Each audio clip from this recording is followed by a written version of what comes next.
Okay, welcome back, and I'll take it from where we left, and I'll take one Rob said that the politicians have to listen to the industry, and now we move more of the industry part, and I'm really happy to have John Hanlon. John Hanlon is the current head of international government and industry relations for Norwegian, but they have a huge experience of being in the past also the Secretary General of European Law Fair Line Association, and he will be the moderator of the next two panels.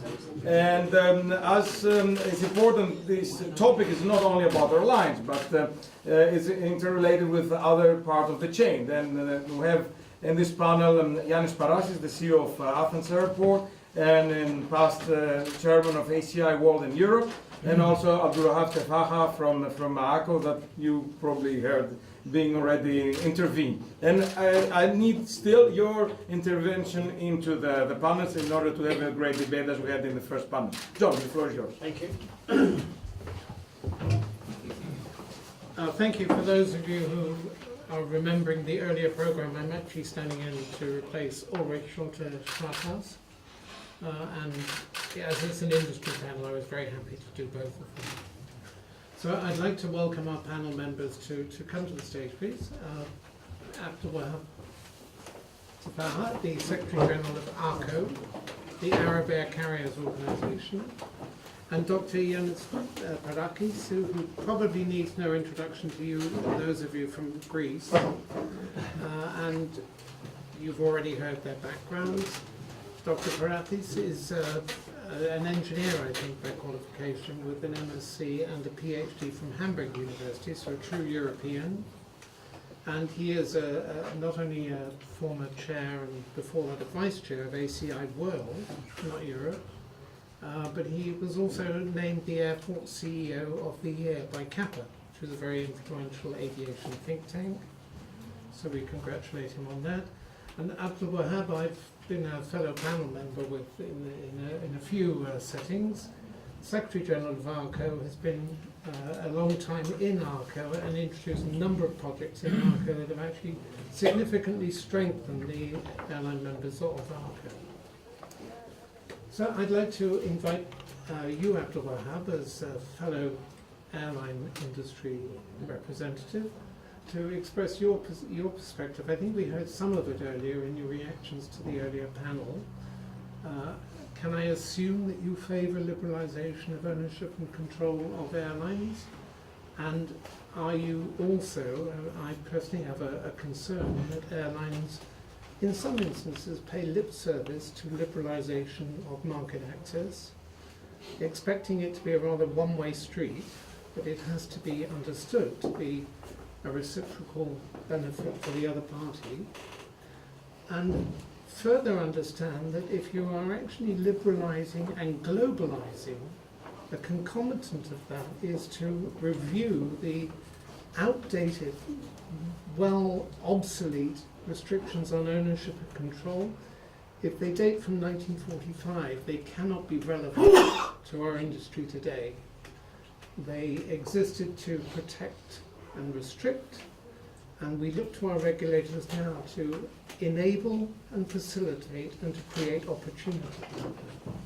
So I'd really look forward to a discussion, and for Dr. Paraschis, I'd like to invite him to reflect why these restrictions are so prevalent in the airline sector of our industry, but almost totally absent in the supply chain on which we depend. You can own many an airport around Europe, and European airports can and do successfully bid to run airports in other parts of the world. So arguments of strategic sovereignty defence, I find unconvincing, and I think are not taking account of what's really happening in our industry. We're very proud to point to our enabling role in generating growth in world economies, and we point to globalization, and we plead the need for liberalization. But liberalization creates increased competition. We have to be able to withstand that. You can't both plead for competition but then weep if it's impacting me. So I'd like to think that we could encourage our regulators to go down the route that we've heard described this morning in AACO of the Convention to liberalise ownership and control. And I'm very encouraged that the ATRP working group is so strongly composed of European member states who support that. First of all, Abdul Wahab, are you in agreement with the liberalisation of ownership and control of air carriers? Absolutely, without any reservations. Let me say first, what is the end game that I would like to see in this domain? An end game that resembles what's happening in the telecoms and the banking, whereby businesses are judged by what they deliver in terms of products to the end customer. This is the end game. Now, I'm not,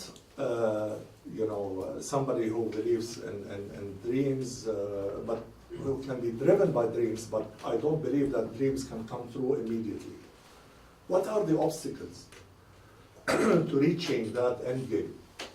The obstacles are always, consistently, regulators, unfortunately, because mostly of political agendas, and political agendas that would play to the sentiments of people, not to the strategic interests of their nations or people, to the sentiments of people, the current sentiments. What they do is, instead of creating safety nets for the customer or the consumer, they create safety nets for the businesses. And this is where it becomes an obstacle. I mentioned before that we are living in between the politics of hope and the politics of fear. Politics of hope nowadays represented by people like Macron, by Merkel, and the politics of fear represented by Trump, by Brexit, by certain politicians who are actually investing in the message of fear in order to prevent any movement forward, actually in order to roll back some of the benefits that came along with the liberalization. That is expected. You know, if you, I love history. I'm an avid reader of history. One of the biggest turning points in Europe was of course, and not only in Europe, the whole world.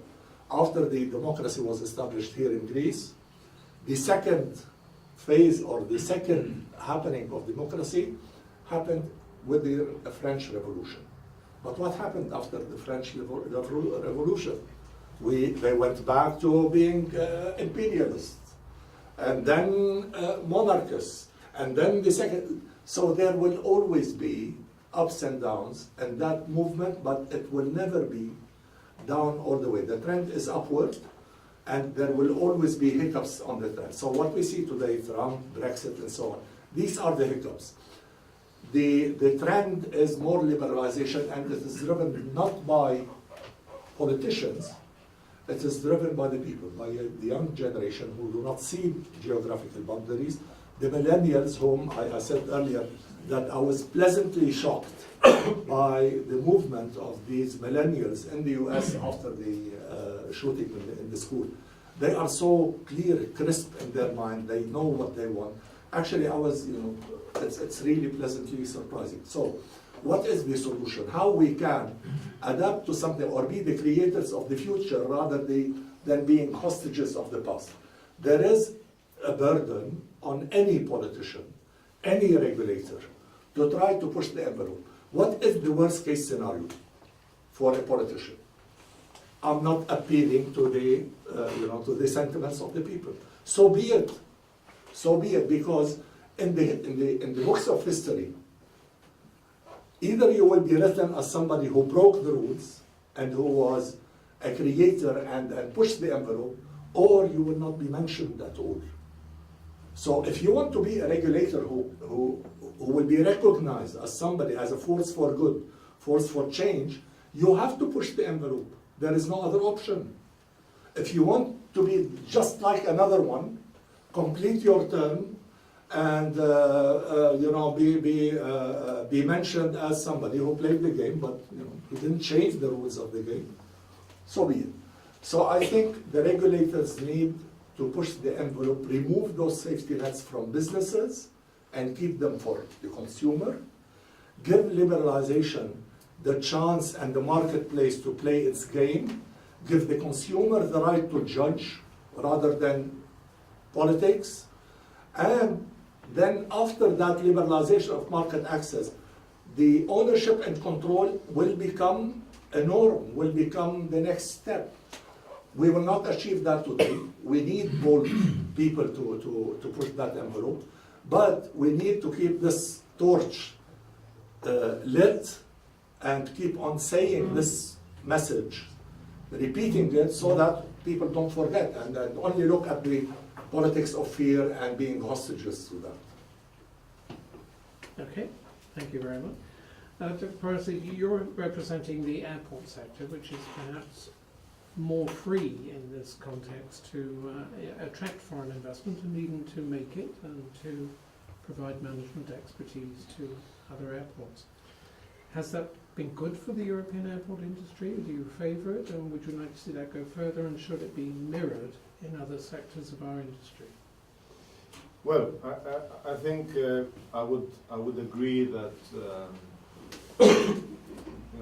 history makes cycles around protectionism and liberalism, and this is something that we've experienced over the last few centuries, I think. And very often, during cycles of liberalization, you see more appeal of investments, including infrastructure, but other businesses obviously as well, for international capital and international investors. And that has definitely been the case before the war, and obviously towards the end of the last century. I think the industry, aviation is a growing industry. It needs infrastructure. There are places in the world where that infrastructure is easier to provide and also easier to be financed. And there are places in the world where it's much more difficult to provide that additional infrastructure which is needed in a growing industry. And you need to be more sophisticated in the ways you attract capital, the ways you reward capital, and in developing and managing that infrastructure. Definitely, airports in the European economies of the last 2 decades have been increasingly privatized. I think today around 45% of European airports are private, or excuse me, not private. They involve some sort of private capital or some form of private ownership. And around, if you weight it by the number of passengers or the traffic going through, around 75% of the European traffic goes through airports which involve some form of private ownership. Now, this being said, the airport sector remains a sector which predominantly is a public sector. 75% of airports around the world are somehow publicly owned, publicly financed, publicly run, and I think here, when we talk about liberalization, we should all, and international liberalization actually, because in the context of the US, liberalization has been there in the sector for the last 40 years, and apparently now, the liberalization spiral goes, makes expected turns. You get, more choice for the consumer in the first phase. A lot of startups, a lot of pressure on prices and the likes. But then, obviously, the industry goes again through some consolidation cycles. Currently, the discussion obviously in the US is as to whether these 3 dominant schemes, which are there as a result of the liberalization, whether they offer more choice or less choice to the consumer compared to the past. So I think liberalization is not a panacea in itself, And when you look at the U.S. market, it's both the airline sector and the airport sector, which are sort of viewed as strategic sectors with a rather protectionist approach, with strong limitations in the participation of foreign ownership. In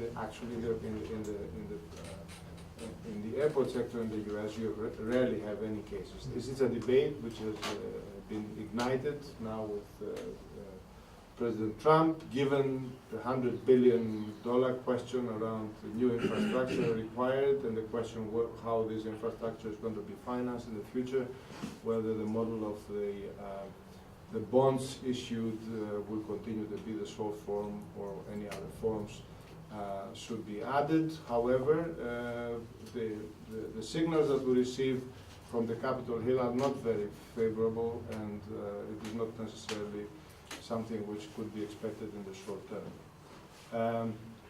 I think in Europe, coming back to what has happened here, I think yes,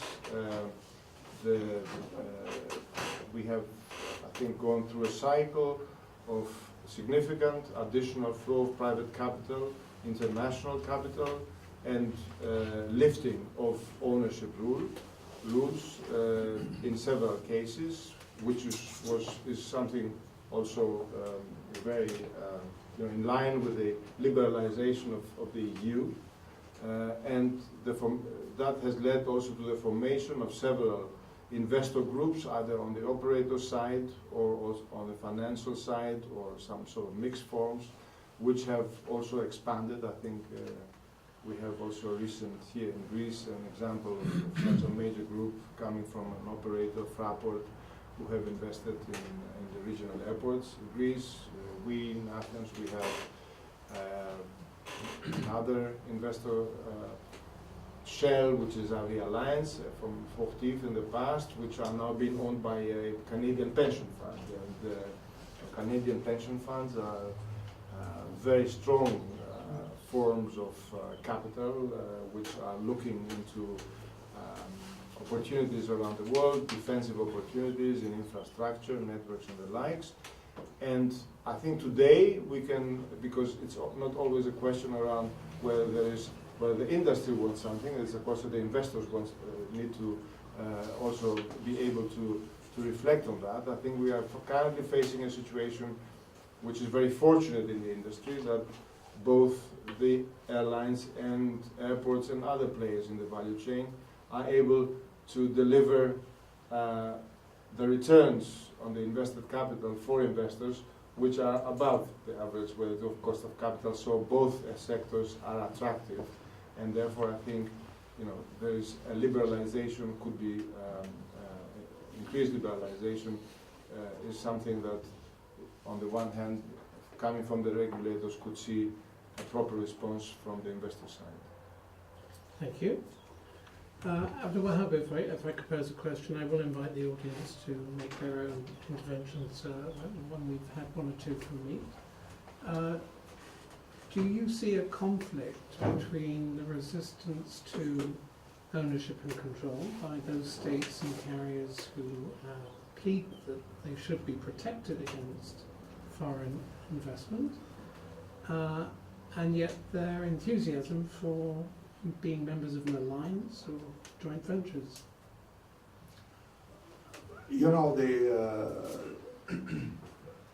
Being a member of the alliance, I mean, one of the first things I heard from some of the big airlines in the region is that we don't want to lose our nimbleness, our ability to react immediately. We don't want to be tied up with an alliance. And honestly, as an observer, regardless of my position, I don't think the alliances are something. I mean, they played their role, but they are not strategic tools. What is happening is that you're seeing more and more that airlines like-minded and they want to be more cooperative together. What they do is to strike joint ventures. And those joint ventures are being stricken outside the sphere of the alliance, so not within the alliance itself, You see airlines going outside the alliance to members of other alliances or independents striking joint ventures together. Everything is being done by the airlines to try to maximize their control over the market. In the sense that every airline, as you said, you know, we want liberalization, but not when it comes to have competition against me. I want to be able to compete against the others, but not when it comes to me. So each airline is trying to have the maximum control, and this is something the alliances and their early thoughts of establishing the alliances, building like a network amongst all the alliance members, building one identity, and so on. They were really, I mean, only on the surface, but not going deep. They were talking about IT conversion, they were talking about systems conversion, exchanging cabin attendants, giving the same brand, the same identity. This did not happen. So airlines, they want the alliance as much as it serves their own purposes in terms of being able to market more and to restrict the competition to the minimum that they can manage.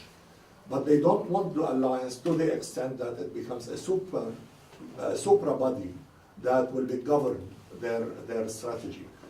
Not only the independents, they don't want that, the members of the alliances don't want that. And we can see it, you know, all across alliances. One World was established from the beginning as a loose alliance, whereby airlines, you know, co-share based on simple prorate. SkyTeam was based on a very restrictive ownership where airlines members were not even allowed to have co-chairs or any other cooperative agreements with members of other alliances. Star Alliance was the same, but now they have given up those restrictions, and now you can see that they are freer to move, you know, with cooperation with other airlines, no matter which alliance they belong to, or no matter what, whether they are independent or not. All of these are, you know, like when you have like a couple of tablets for paracetamol for something, an illness, but you don't know the root of the illness. We know the root of it. The root of it is that airlines are unable to exercise business like any other business in the world. And they try to work around that through the alliances, code-shares, joint ventures, and so on. The ultimate solution is going to be the ability to merge and to operate wherever you want as an airline and leave the customer to judge. One comment I have about whether liberalization will lead to consolidation, which is happening now in the US. I believe, yes, it will definitely lead to consolidation, but that will, you know, the market can regulate itself. Once you have like a oligopoly, what happens is that new startups will start and eat up from that monopoly in order to force that oligopoly, not monopoly, to force it to meet more the consumer demands. And this is where I mentioned that the role of the regulator and the government is to create a safety net for the customer, for the consumer, not a safety net for the business. Let the business, of course, there are rules and regulations of how to do your business, but the safety net, it's not for the business. Let it come in and exit as it should be, but give the customer that safety net and don't try to protect the business from the market forces. I think I would support that, and I think we can see it raises in my mind what is the true role of the regulator and who should be the primary stakeholder in the minds of the regulator. And for me, airlines, our industry, is a stakeholder, but it should not be the or the principal stakeholder in the minds of the regulator. It should be the consumer. And had it been traditional airlines at the time, the EU would never have had the foresight or courage to create the single aviation market in Europe, which multiplied the number of journeys that were taken by air and could afford to be taken by air manifold at a stroke.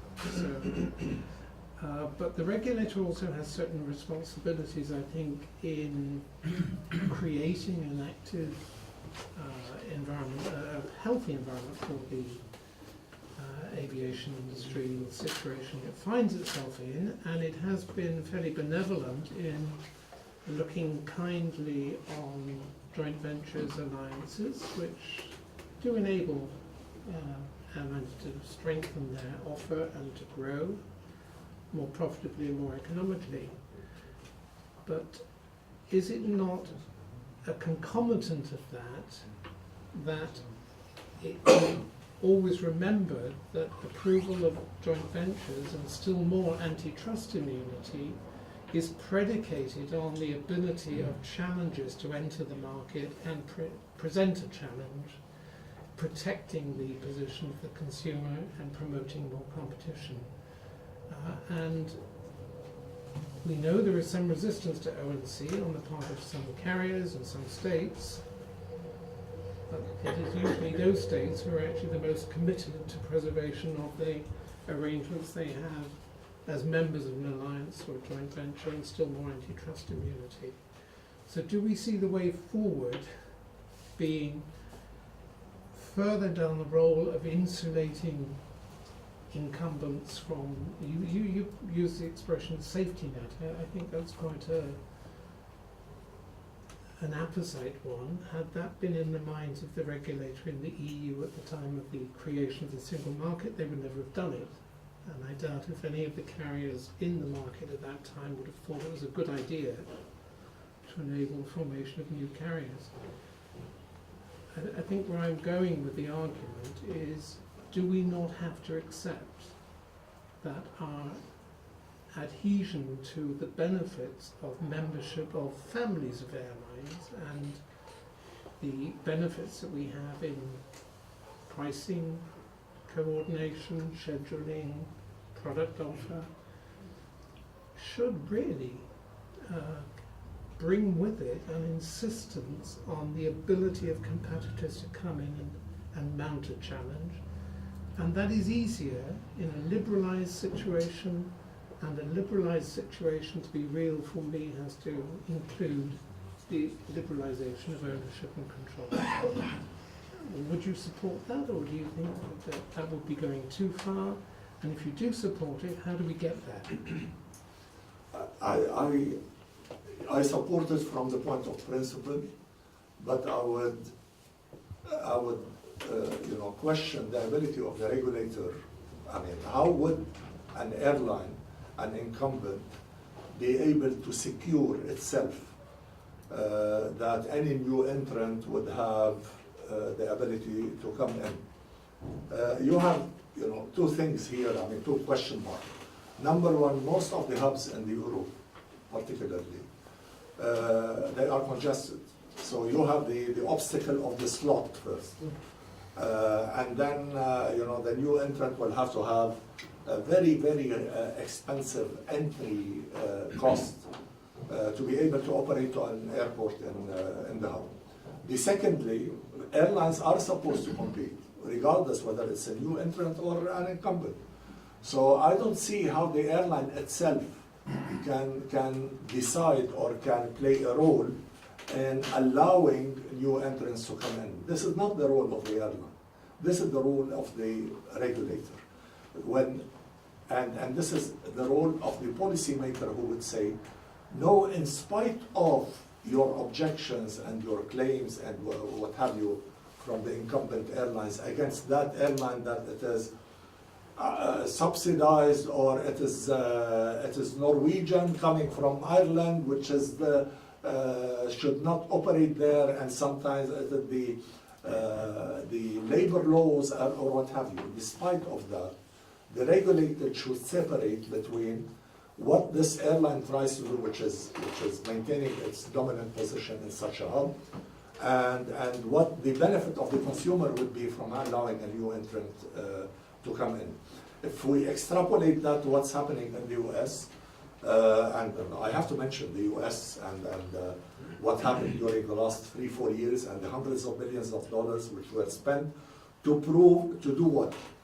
3 US airlines driven mainly by one, are saying that these airlines from the Gulf, by their expansion in the US, are harming American interests. They are harming the economy, harming the jobs, and at the same time, these three airlines in the US are scoring the highest profits that ever happened in the industry. They are not operators to the Middle East. They don't even operate extensively to Asia. What they are trying to do is to say, all right, we don't want that competition. We want all the passengers that want to move, to the US from Asia to go from a US point to US hub to a European hub to an Indian hub, and then go to the final destination instead of going from that US point via Dubai, Abu Dhabi, or Doha, or Istanbul, directly to the point they are flying to. So what do you call that as a regulator? Is this, do you call it, level playing field, or do you call it somebody who's trying to use the message of the level playing field in order to protect interests, or interests of that entity, of the business? It's not the customer. The customer would pay more, the customer will have less choices, will have more complicated travel by not having that competition. So if it is not in the interest of the customer, the regulator should say to the belligerent, to the one who is complaining, sorry, but my role is to respond to the interests of the people. Compete. That's it, full stop, and stop it. Okay, I wasn't suggesting the airline should be the people who actually make it. It's the regulator who would be the regulator and the regime. The judge. He creates. So did we hear perhaps a possible answer to the concern of states and carriers that if you're going to be more liberal in market access and investment in carriers, you have the safety net, to use your coin perhaps, in the revised Regulation 868, which actually does enable you to protect the incumbents from the most blatant unfair competition, if that were an element.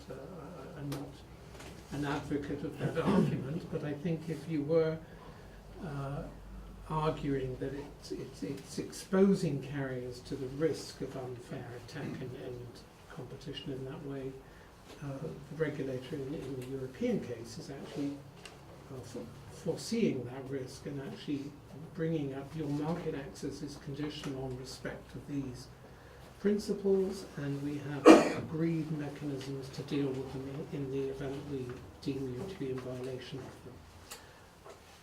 My immediate answer would be, all right, if it is really a problem, why is it felt only by two players, not all of them? If it is really a problem. Why is it so that one of the biggest players, IAG, is not complaining about this problem and is saying, well, actually, it's a matter of competition, and I don't want to be protected from competition.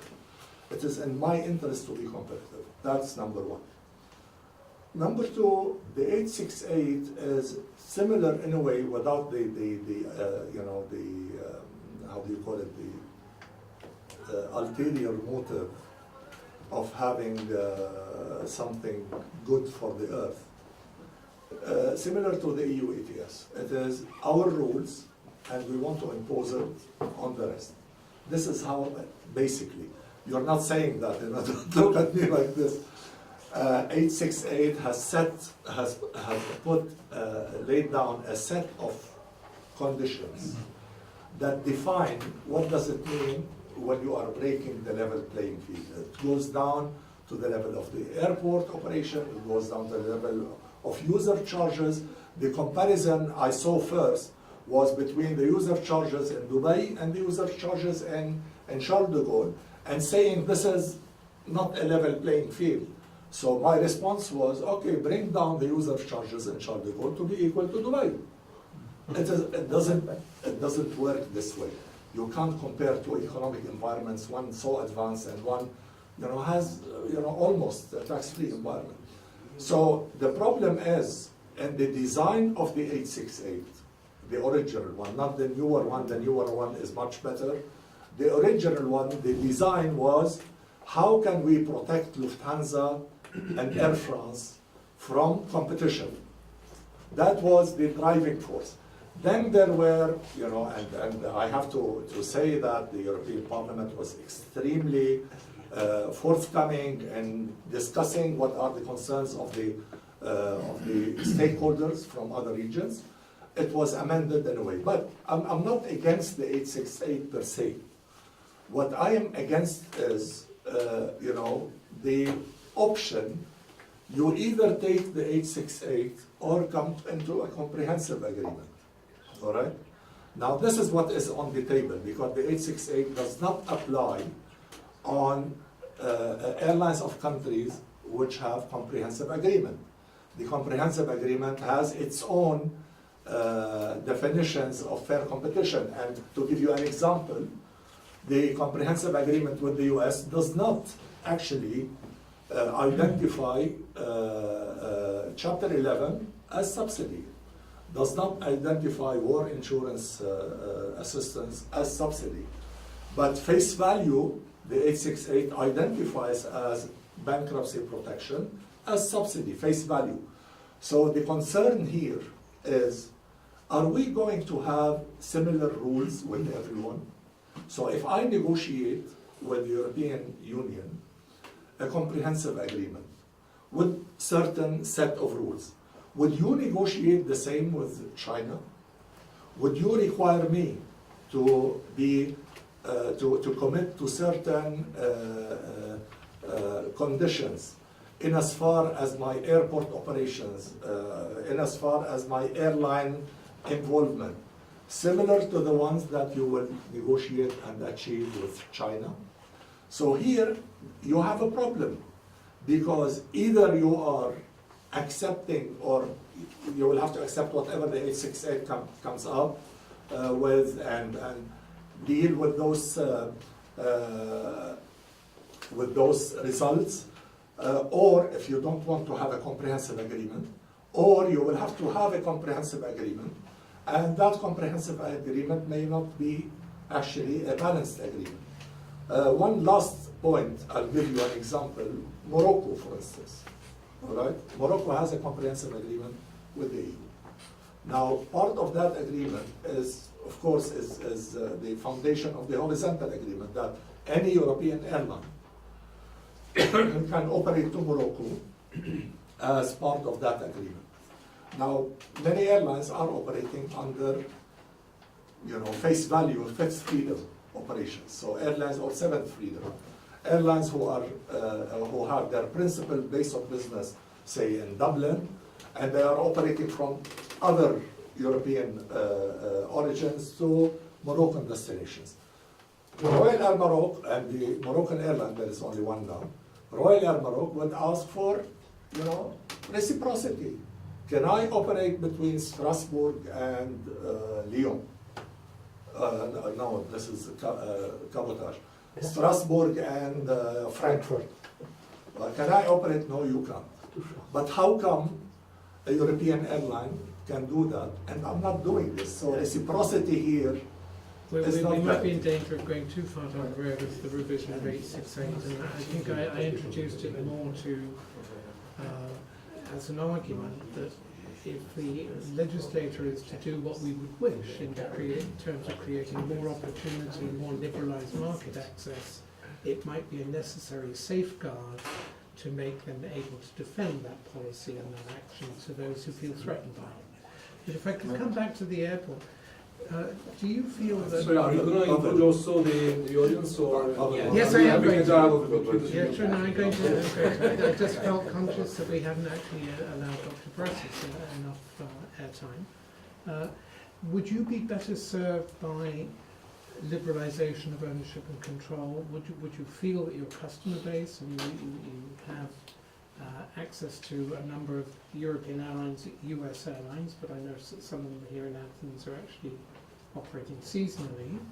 Would you feel that if there were a more liberalised regime in place in ownership and control and market access? It is not an easy one to answer, obviously.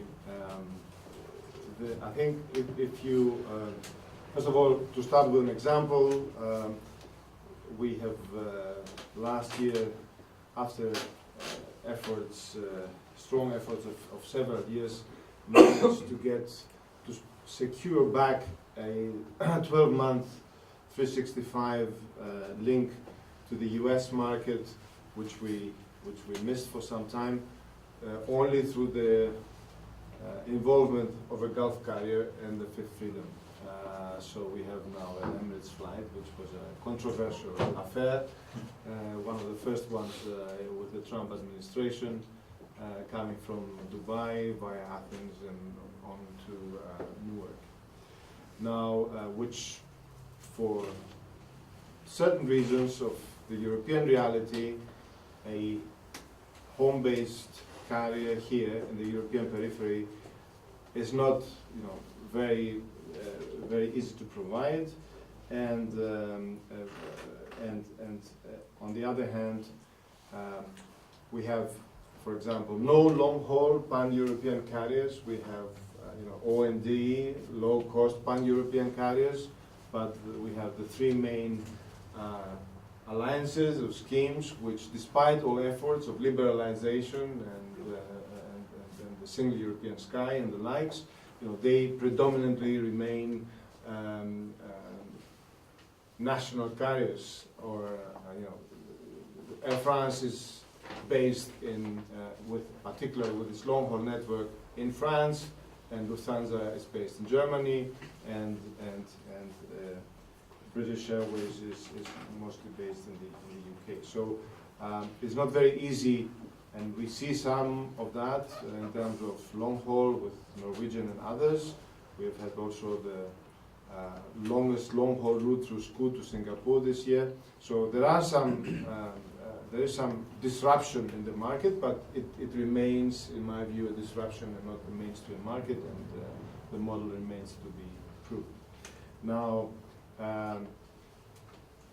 when you ask me about would you be better served, I think here it's a question of time and how the market evolves over time. Sometimes you need to be careful what you wish for. Obviously, in the long term we are all dead. The question is, what is the horizon that you look at? I think the European periphery has gone through a transition.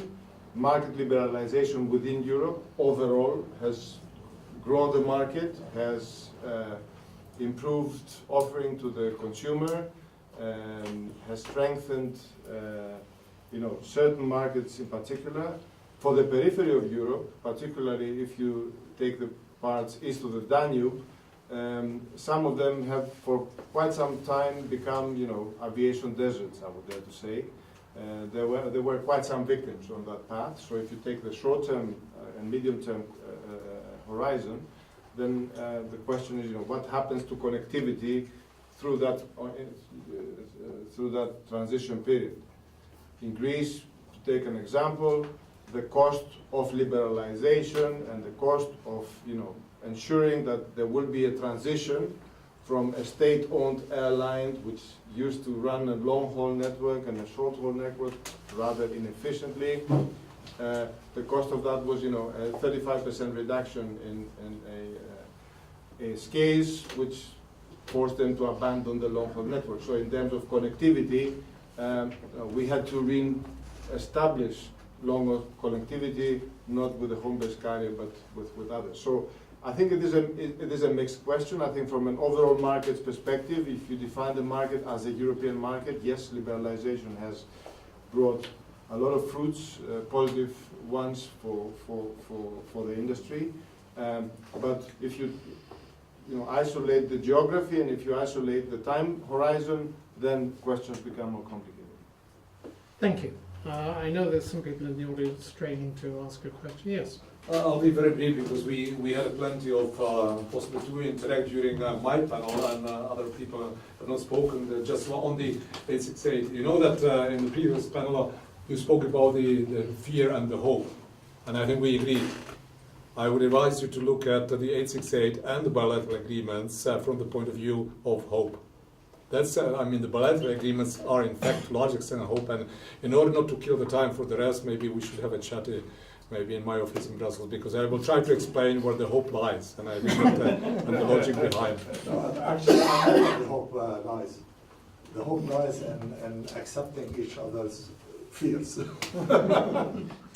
You're more pessimistic than I am. No, but on the 868, I said at the end that actually in principle I have nothing against the 868, and I can see that, you know, some of the requirements are legitimate, but the problem is when it started with a big bang. It's similar to the EU ETS.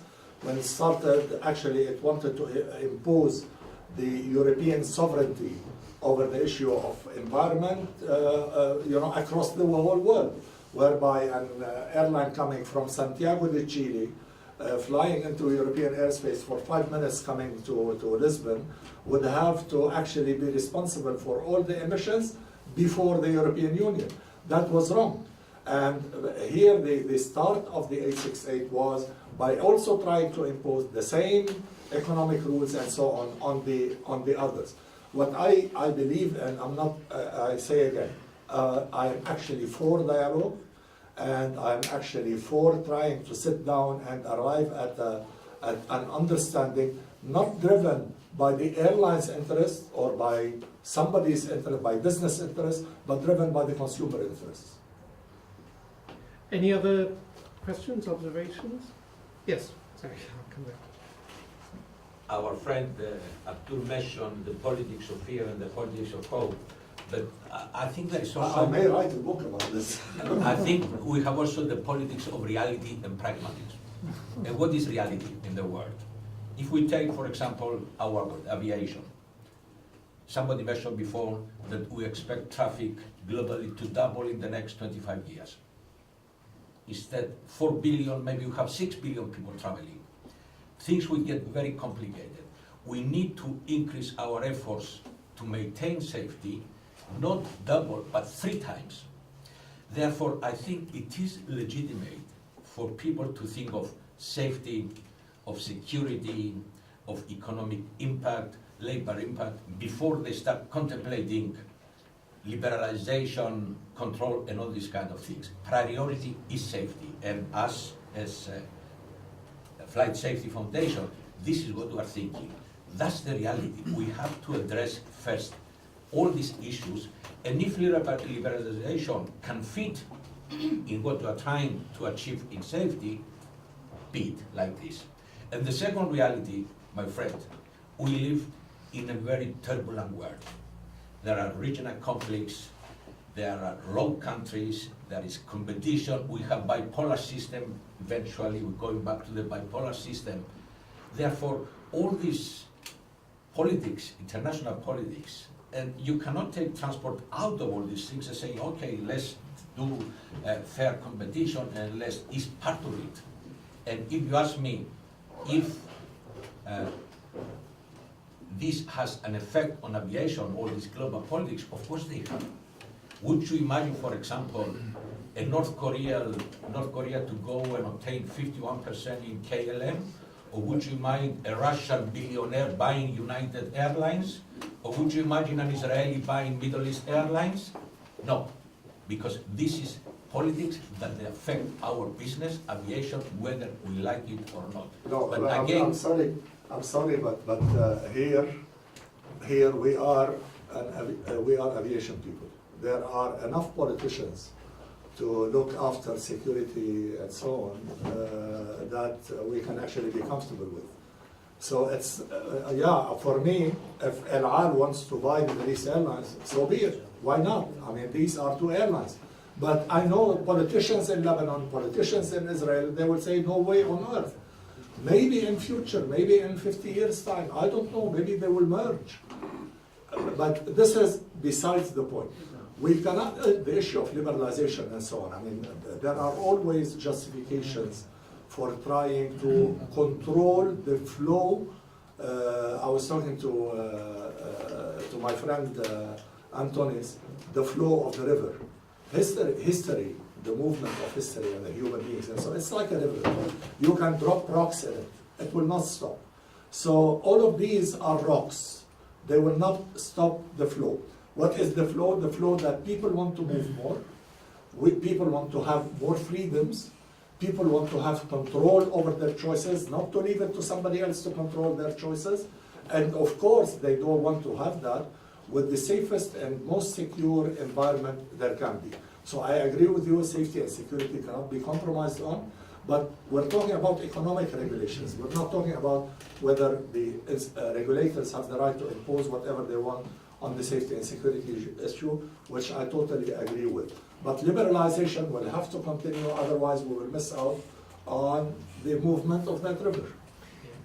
So maybe two additional perspectives. I think an interesting test case on a rather liberal market, liberally oriented market, very one that is driven by the forces of competition and the regulation around it that ensures that competition is in place, will be the case of Brexit and the European Union, as to how these things are viewed from a globally liberal perspective, or even from a, you know, competitive perspective within the same continent. I think this will be an interesting test case. The issues of ownership and control and how they will be interpreted. I think they are ahead of us.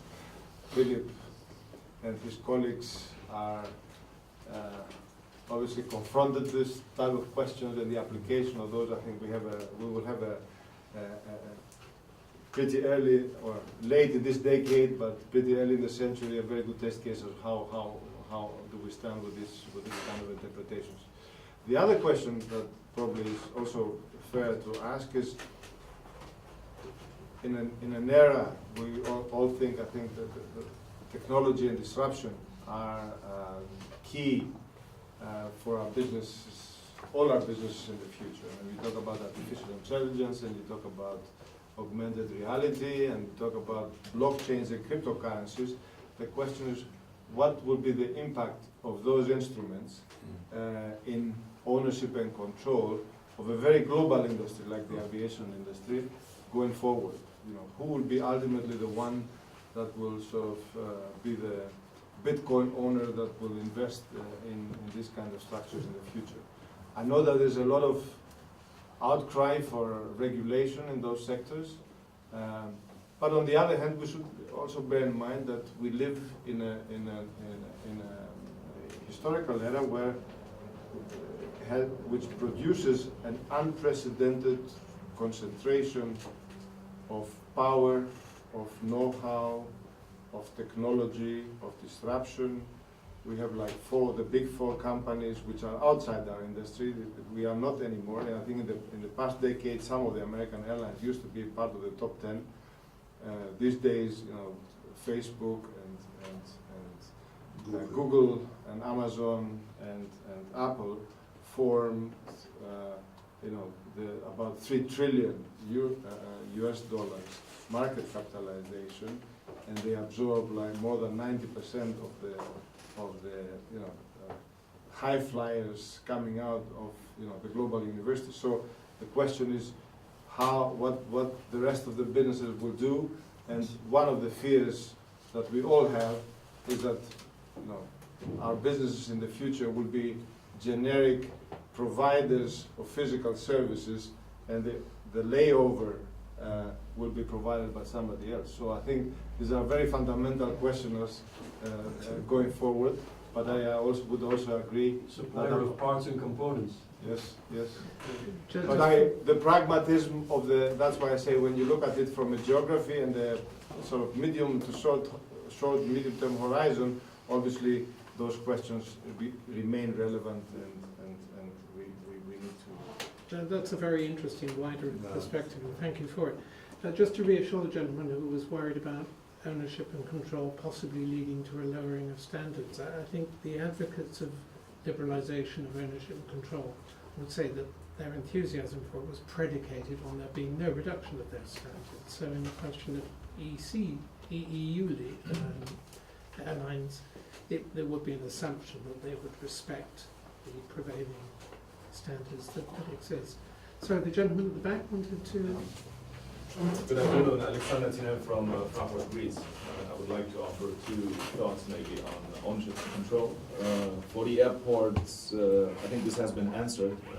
We are a private operator, although some may claim we do have a public sector background. But in many countries we run airports. We run airports basically across the world with the exception of Australia. The only place where we do have restrictions on ownership, on foreign ownership, is actually China and Russia. In all other countries, such as in Greece, there's no restrictions on foreign ownership. And if you look at the results of privately run and privately financed airports, I think the evidence points to the fact that it's okay. You can have foreign ownership and control, and it doesn't really affect. Now, airports can be moved around easily, such as aircraft, so there may be a difference. But I think that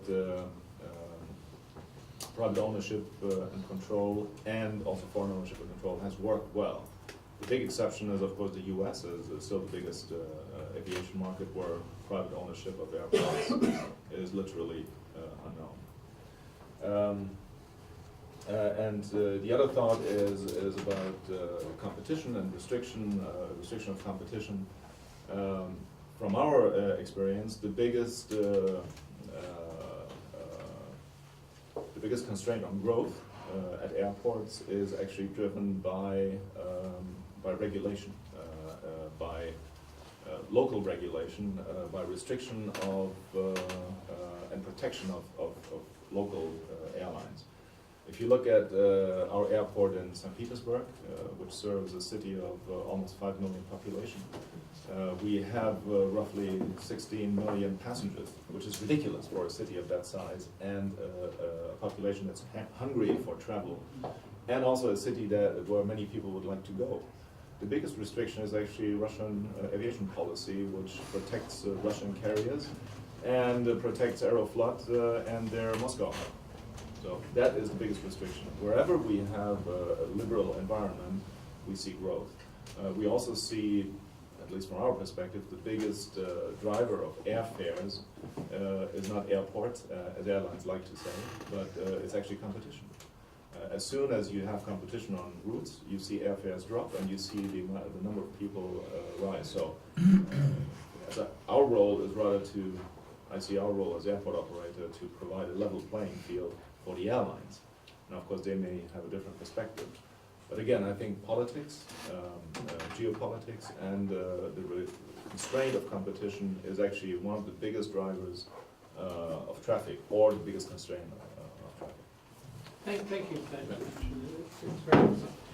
We really have to break for lunch on Parliament, so the gentleman wants to come back here, I think. Did you? No, I think I didn't say that we should not have liberalization and all these things. Yeah. I'm saying that the first priority should be safety, No, absolutely. security. These are legitimate interests of states. If they feel that another state or another company will jeopardize that, the right to say no. And not Never least mind. consume. Never mind liberalization. That's my main point.